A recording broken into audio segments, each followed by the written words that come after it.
Hello guys! So this is for Sagittarius. Sagittarius, welcome dito sa aking channel. This is the first 15 days for the month of December 2025.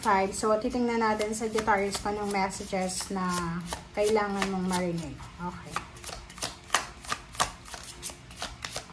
Okay, Sagittarius. First card natin is number 3, Align, the Wolf Moon. Sinasabi ng baraha sa'yo dito na may possible na a-align, 'di ba? There's an alignment sa buhay mo.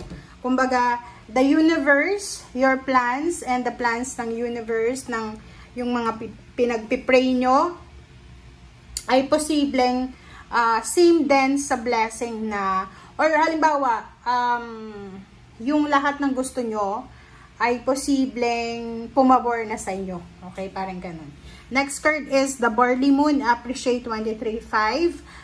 Sinasabi ng baraha sa'yo dito na meron ditong mga Sagittarius na maybe this 15 days, for the 15 days na yan, parang nagwe-wish ka ng appreciation or parang naghahanap ka ng kumbaga kalinga from someone or from your loved one. So dito sinasabi na huwag kang masyadong magpanik, huwag kang masyadong mag-alala.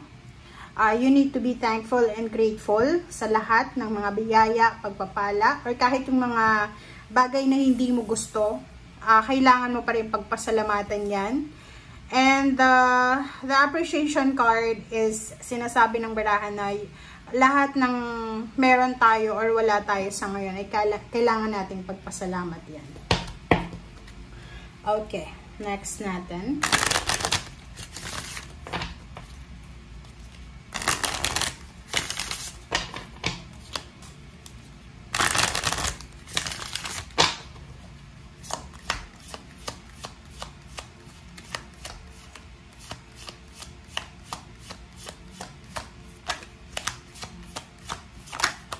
Okay. So, the second deck ay last quarter moon in Aries. So, yung Aries ay parang ano sila, motivated, determinado, aggressive, parang ganun. So, sinasabi ng baraha sa'yo, Sagittarius, na kailangan maging Aries ka. Maging katulad ka ng Aries na simulan mo ngayong December na to, going to 2026 na kumbaga, yung feelings natin, hindi tayo masyadong emotional. Okay?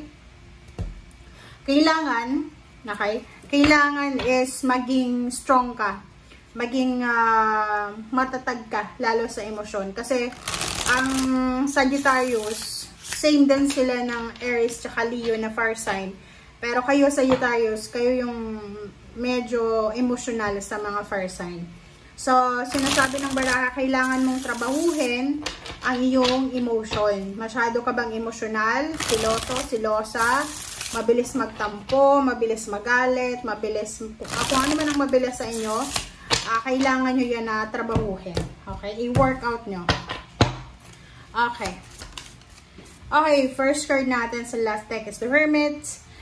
Sinasabi ng baraha sa'yo dito, Sagittarius, na the universe ay binibigyan ka ng pagkakataon para makapagpahinga sa December na to. So, sinasabi ng baraha sa'yo na anuman ang pagbabago, anuman ang plano mo na gawin after ng New Year, or kung anuman ang plano mo ngayong Pasko, kailangan mo munang pag-isipan siya ng mabuti ng 10 beses.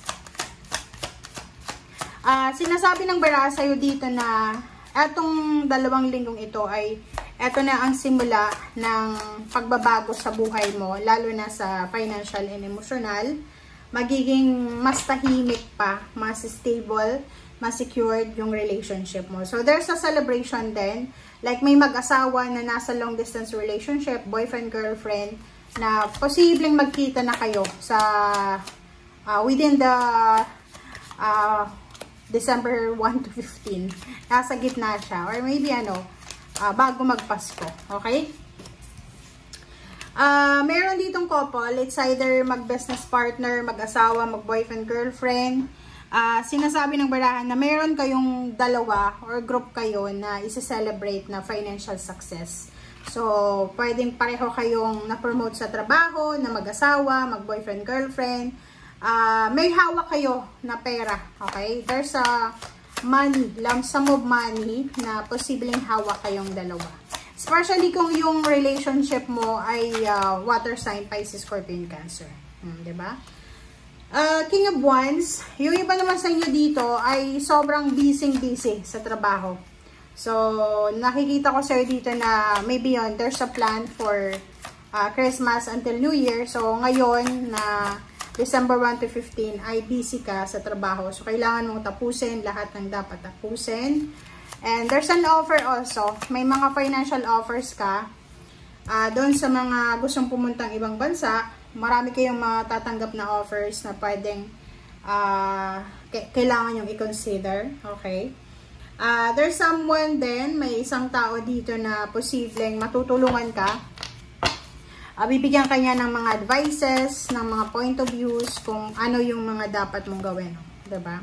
So, nakikita ko sa'yo dito, may mga bagong kaibigan, bagong kakilala, bagong employer, bagong lugar, bagong trabaho, bagong negosyo, bagong source of happiness, bagong source of income. Anything na bago. Okay? So, let's check. Knight of Wands. So, sobrang excitement ang nararamdaman mo. Yung parang sobrang excited ka sa 2 linggong ito na hindi mo alam na parang may matatanggap ka na regalo para sa Pasko. Parang ganun. Alam mo yung pakiramdam ng bata. 'Di ba? So, nakikita ko sa'yo dito na yun, huwag masyadong excited. Kasi pag masyado tayong excited, nakakagawa tayo ng mga decision making na hindi masyadong angkop sa panahon. So, sinasabi ng bara sa'yo dito na kailangan mong magdahan-dahan. Okay? Huwag masyadong excited para hindi tayo magsisi sa bandang huli. The Wheel of Fortune is here and the Hermit is here. Love life. Yung mga taong mahilig magdesisyon ng padalos-dalos, this message is for you, na parang sinasabi sa'yo na para maiwasan yung regrets, diba? Panghihinayang, pagsisisi, ganyan-ganito. Huwag agad tatanggap ng relationship, ng trabaho. Yung plano nyo, kailangan nyong ayusin muna bago nyo, kumbaga, gawa ng aksyon. Okay? And sa December, or simulan mo ngayong December, huwag kang masyadong emosyonal kasi doon masisira yung diskarte mo kung masyado kang emosyonal. So, iwasan mong maging emosyonal, kumalma ka lang, okay? Ayusin mo yung yung emotion mo kasi alam mo nyo guys, minsan, yung emotion natin siya yung nagpapahamak sa buhay natin eh, 'di ba? So, kailangan mong maging strong ka. Okay? So, thank you guys. Bye!